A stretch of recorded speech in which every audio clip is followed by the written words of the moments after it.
We sang a song earlier, which we talked about ancient words. Each Sunday we stand here, we gather together in church, and we read from our Bible, what we call the Scripture. And these are words that were written thousands of years ago.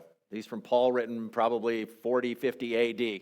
So almost 2,000 years ago. Some in our Old Testament are much older than that. But we believe in those, there's truth in them. There's something that they have to say to us. So for the last few weeks, we've been going through what we call in our Bible 1 Corinthians. It's a letter from a man named Paul. He was an early follower of Jesus who had a radical encounter with Jesus and then began to travel around the Mediterranean teaching people about Jesus and what it means to follow him. The letter is to a church in a city called Corinth on the Greek peninsula. And he had visited there previously, had at least some previous correspondence, which we don't have. And he's writing to them about what it looks like to follow Jesus. The early part of the letter, he is writing to them about some things he's heard about, some problems with divisions, some schisms that are going on, and the importance of living a life that looks like Jesus. In the section that we started today, and it's part of chapter 7, Teresa read just a small portion of that, he's responding to questions they have. Questions in particular about relationships, about being married and about being single, about sexuality, lots of different things. And so Paul is responding, and in his response, he offers some theological as well as pastoral reflections. One scholar refers to Paul, he likes to call him Pastor Paul. We think of him sometimes as this traveling evangelist apostle, but he's also a pastor. He cares for churches, he cares for people, and he has words to say to them. And the words that we heard are a part of that. And so he's reflecting on, in particular, this passage, marriage and singleness, as well as more generally what it looks like to serve God. And so we read just a part of chapter 7. And so the bigger picture, he has a lot to say about marriage. Now, what he says here about marriage isn't the only thing that we can find in our Bible about marriage. And marriage is a complex, what the Bible has to say about marriage is complex, lots of different ways of looking at it. But I want to highlight just a few of the basic things that he gets to. One is, I think what Paul is saying in this is that marriage is between a man and a woman. As you notice, as he was talking, and if you read the broader, all of chapter 7, or what we call chapter 7, it's all talk of a marriage between a husband and wife. And as we look through the rest of Scripture, that's the generally assumed way of saying that. Marriage, when writers in the Bible talk about marriage, they're saying marriage is one man, one woman together. That's the first thing. The other thing he talks about is there's a mutuality in marriage. In other words, you're for one another. So at the beginning of chapter 7, beginning verse 3, it says, the husband should fulfill his marital duty to his wife, and likewise the wife to her husband. Do you see how it's one and the other? It's not just one fulfilling the duty, but it's both. Then he goes on, the wife does not have authority over her own body, but yields it to her husband.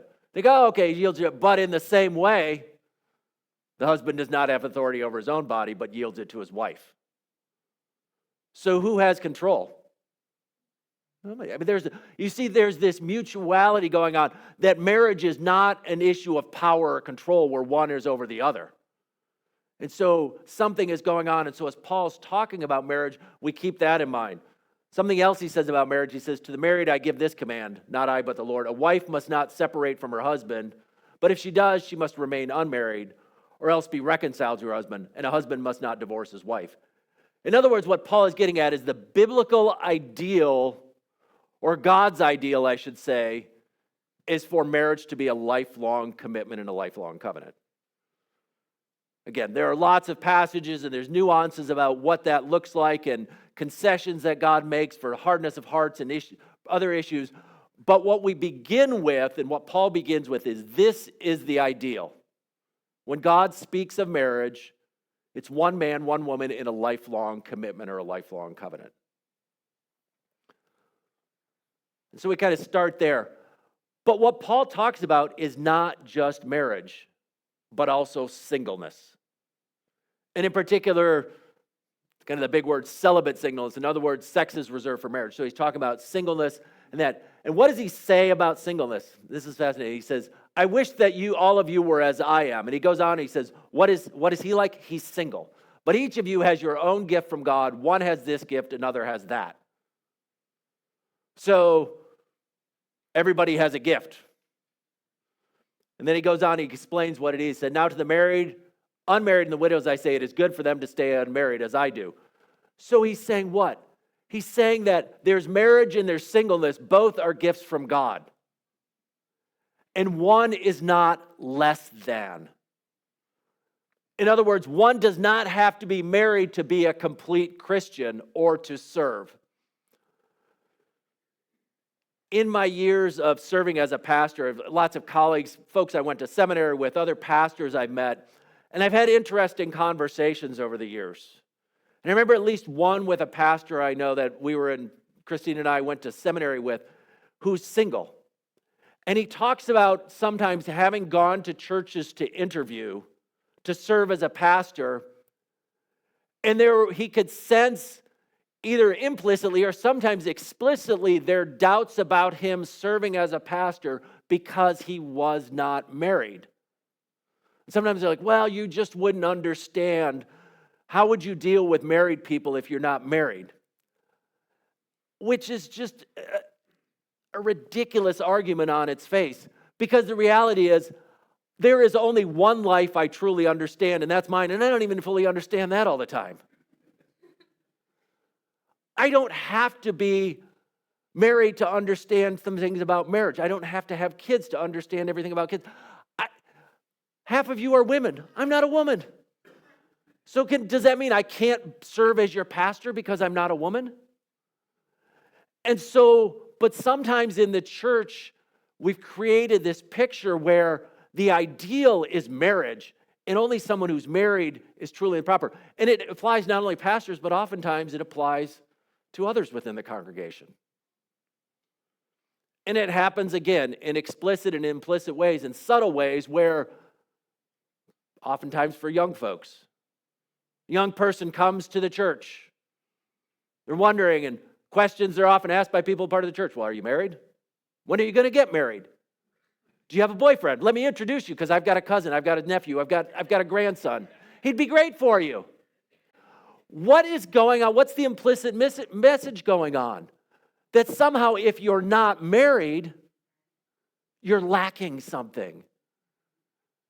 That if you're not married, you can't be fully a part of it. Churches suffer from this all the time. We have all kinds of ministries for married folks, but then the single folks kind of get shuffled off to oh, well, there's this other ministry for single folks, which some churches basically becomes the place to meet someone to get married. In fact, I was a part of a church where exactly that happened. We had a ministry, and we had these Sunday school classes, and I had at least one person in the congregation decide they want to go to a different church because our singles ministry was too small and there just wasn't a big enough pool to date from. But what's going on here is this subtle hierarchy, this subtle tiering that's going on where it says, well, there's married people and then there's single people, which is exactly the opposite, in fact, of what Paul says. Paul, in fact, says being single is better. I'm going to put that in air quotes, but being single is better. Note, this does not mean that marriage is not good. But when he's talking about relationships, he wants us to be clear. He wants the Corinthians, this church that lived in a world of sexual promiscuity and all kinds of things. He's saying that marriage and singleness are both good gifts from God. One is not better than the other. And we're going to come back to this idea of not being good. And so how does he say it's better? Why is it better in Paul's mind? Or why does he make this argument it's better? In this part he says, I would like you to be free from concern. An unmarried man is concerned about the Lord's affairs, how he can please the Lord. But a married man is concerned about the affairs of this world, how he can please his wife. And his interests are divided. An unmarried woman or virgin is concerned about the Lord's affair. Her aim is to be devoted to the Lord in both body and spirit. But a married woman is concerned about the affairs of this world, how she can please her husband. He says, I am saying this for your own good, not to restrict you. Again, here's that kind of that pastoral sense, but that you may live in a right way in undevoted devotion to the Lord. His main point is what? That we avoid whatever distracts us from service to Jesus. And he makes the point, if you're married, you have a lot of things to worry about. all kinds of things to take care of. When you have a new baby, there's all kinds of things to worry about and think about, right? When you have a spouse, there's all kinds of, if you're single, a lot of those distractions go away. He says, so that allows you in some sense when you're single to serve God better because you're not distracted, which is, you kind of say, really, Paul? I mean, I would never refer to my wife as a distraction. At least not for very long, right? But the bigger point is, but what are we saying when we say that? It says, yeah, because I have a family, I spend time with them because I want to, because they need me, because I'm helping them, doing all sorts of things, which means that gives a little less time for some other things. Is that bad? No. Paul's not saying it's bad. He's simply pointing to a reality that when you're married, when you have a family, you have other things to consider. And what he's getting at is that we need to be focused on devotion to Jesus. And that marriage could potentially, or family could potentially serve. But he says those aren't, in fact, the only ones. He says, but I mean, brothers and sisters, the time is short. From now on, those who have wives should live as if they do not. Those who mourn as if they did not. Those who are happy as if they were not. Those who buy something as if they were not theirs to keep. In other words, there are a lot of things that could distract us. Could be our material possessions, could be all sorts of good. Those who use the things of this world as if not engrossed in them. For this world in its present form is passing away. In other words, there are all sorts of things that can distract us. And as he's talking about relationships, he's saying those are potentially distracting as well as our material goods.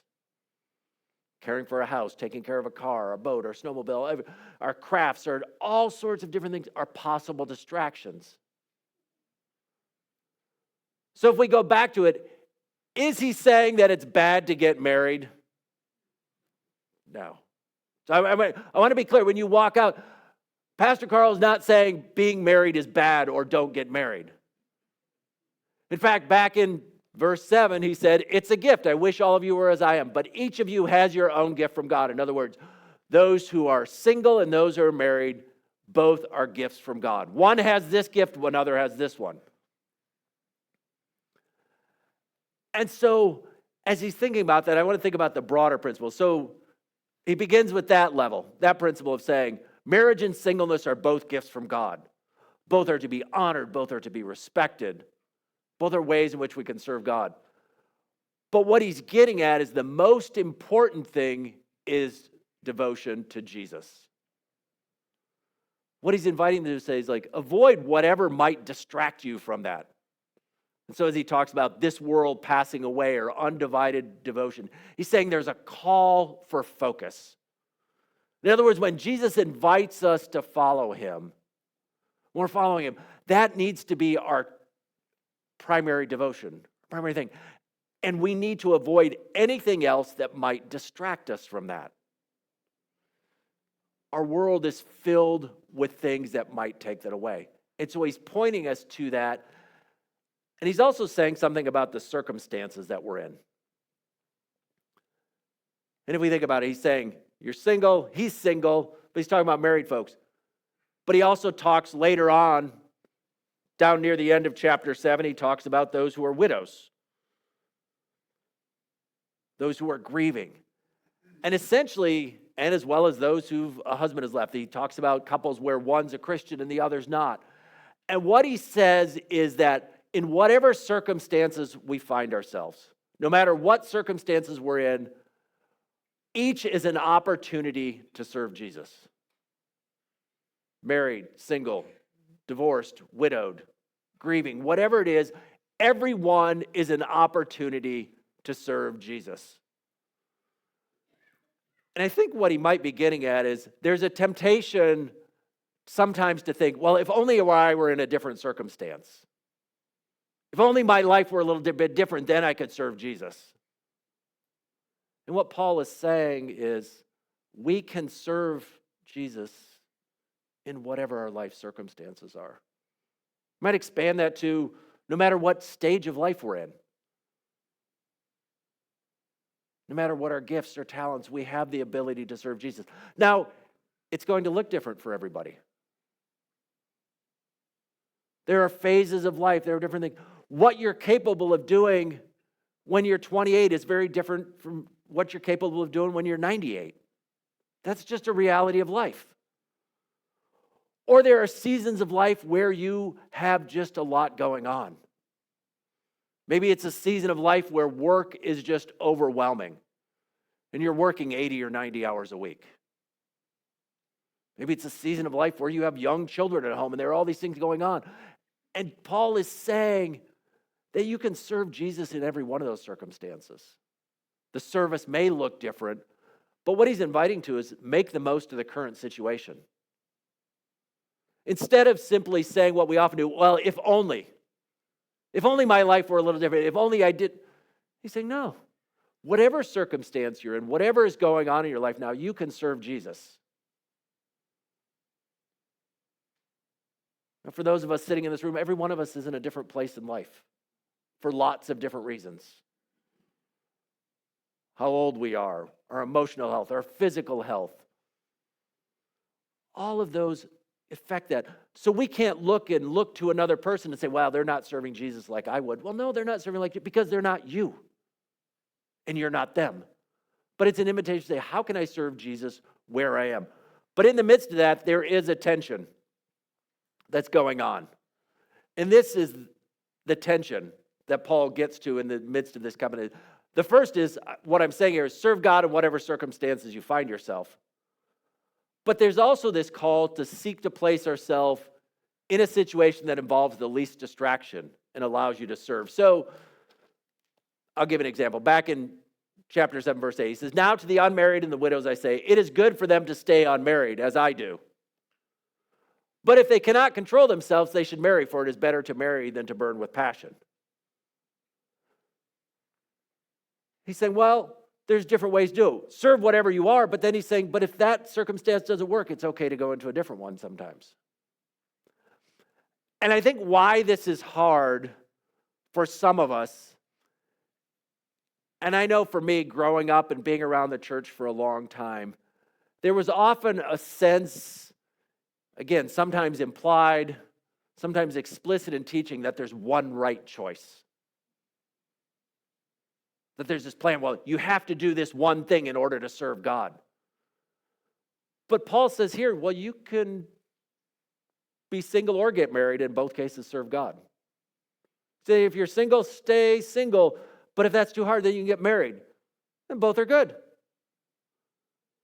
Paul doesn't say, well, that's the only way. If you're single and you choose to get married while you're sinning and you're out of the church. That's not at all what he says. We tend to think in this binary of this is the right way and this is the wrong way. That you can only serve God if A, not B. And Paul is saying there are different ways, and sometimes we have to use discernment. We have to make a choice. And God doesn't say you can only serve in this way. He points to the difference in saying you can do both. There's not one, and again, I'm going to use air quotes, one right choice. And this is where, as I said, Paul is a theologian and a pastor. He's a theologian and he develops deep theology about what it means to serve God and what human relationships look like. But he's also a pastor in the sense of saying, I recognize that we all are in different places, that we all have different personalities, different strengths and weaknesses. And within that, there is a flexibility. There's an ability to say, this is what's right, but there's also this option. And so what I want us to see in this is, Paul says there are multiple different good ways to serve God. We could take it from relationships. We could take it sometimes to vocational ministry. There are different ways to serve God. There are some who feel called into vocational, what I call vocational full-time ministry, whether as pastors, as Bible translators, as missionaries. But that's not greater or less than other types of Christian service. There are different ways to serve God, and each one is right, and sometimes we switch from one to the other. And so what Paul is inviting us to do is to say, in whatever circumstance and he's talking here in terms of relationship, but whatever circumstance we're in, there are options and there are choices. And what we're asking is, once we've chosen a path, how do we respond? But the ultimate is, what's the best way for me to serve God? What way can I serve that is going to least distract me? What way can I serve God that is going to allow me best to focus on my devotion to Jesus? I can't answer that for all of you. I don't have a magic button, a magic set of glasses, some way to see like, oh, here's the best way for you to serve. Here's the best way. This is what you should be doing. I'm happy to have conversations and talk, but ultimately it's God and His Spirit that will direct you to that best path. And I even hesitate to use best path, maybe better path. But again, it's never a matter of saying one is right and one is wrong. There may be a better way, but it doesn't necessarily mean the better way is right and the other way is wrong. And so what he talks about, he's like, well, it's better to stay single, but it's okay to be married. He doesn't say it's bad to be married. He's simply, in this case, and he's pointing to particular circumstances, again, complicated, better circumstances. It's better to be single. Why? Because of your ability to be devoted to the Lord. But if it's too hard for you to stay single, then get married and you can serve God there. We sometimes want our Bible to have this clear, like, here's the answer. If A, then B. I mean, I studied math and I was an engineer in college. I like formulas because formulas are easy. If you use the right formula, you always get the right answer. Unless you mess up the math. But the point is, there's a formula and you follow the formula and things work out. Life is not a formula.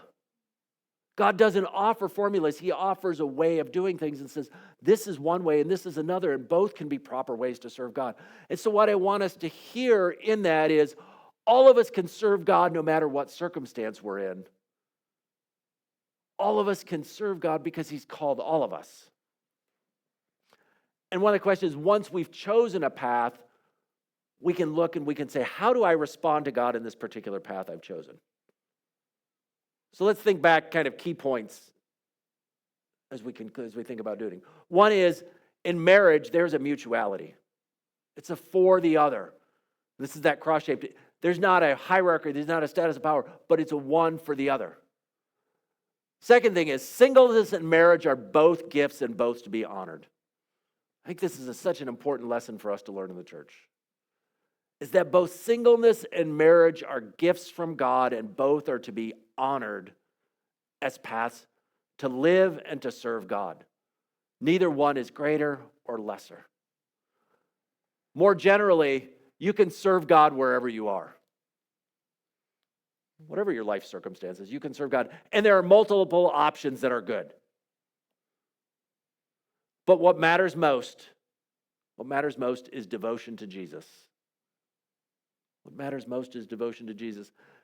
And if we can take away kind of one key thing is, we avoid whatever may distract us. Whatever way of living least distracts you from serving Jesus.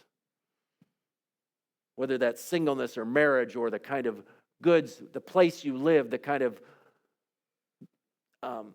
things you have, the money you make, all those things can possibly serve as distractions. And so what do you ask ourselves is, what's the thing that's going to distract me, and avoid that so that I can serve Jesus with all that I am and all that I have. And we do that because Jesus is the means and the goal of our salvation. Jesus is the one who gives us life. He's the one who invites us to follow. So the way to follow Him is to set aside the distractions. Paul here is talking about relationships and how those can be distracting. But he's ultimately saying, in our lives, the question to ask ourselves is am I fully devoted to Jesus? And what in my life, in terms of my relationships, in terms of my job, in terms of things, is just potentially distracting for me? And what is the better way to live to minimize those distractions? Because here's the truth. We can't avoid distractions. We are naturally distracted people. There's always something out there catching our mind, catching our ideas, something to follow after. I know sometimes it's tempting, this is a little sidebar, it's tempting to blame this for our life of distraction. To say, oh, now that there's the internet and social media, we're so distracted. I would invite you to think back 20, 30 years, if you can go back that far. Some of you maybe not, so I can't go back quite as far. But before you had a smartphone, before there was Facebook, and you were sitting in a conversation with someone and they're talking. And how easy was it for, as someone else is talking to you all of a sudden be thinking about, I need milk from the store today. Or, I wonder, did I unplug the iron? Hey, it's Bob's birthday tomorrow. I need to get him a present. And all these things pop in our mind, and we're distracted because that's how our minds work. Phones and internet may magnify that, they may shape it in different ways, but we are naturally distracted people in the sense we're always thinking about lots of different things, and lots of things can pull our attention away.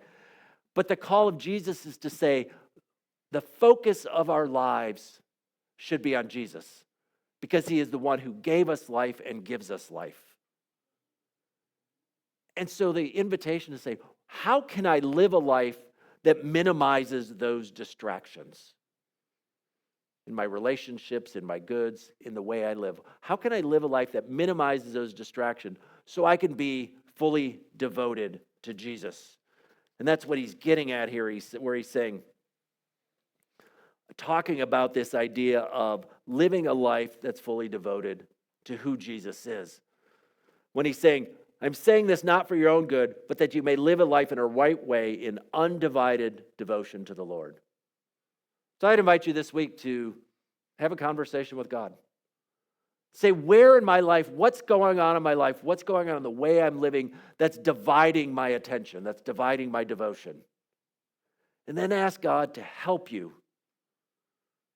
find ways to minimize those distractions, to move away from those things that are dividing your attention so that we can give our lives fully to Jesus, because he is the only one who's worthy of that devotion. As God, as the one who has given us life and is our life.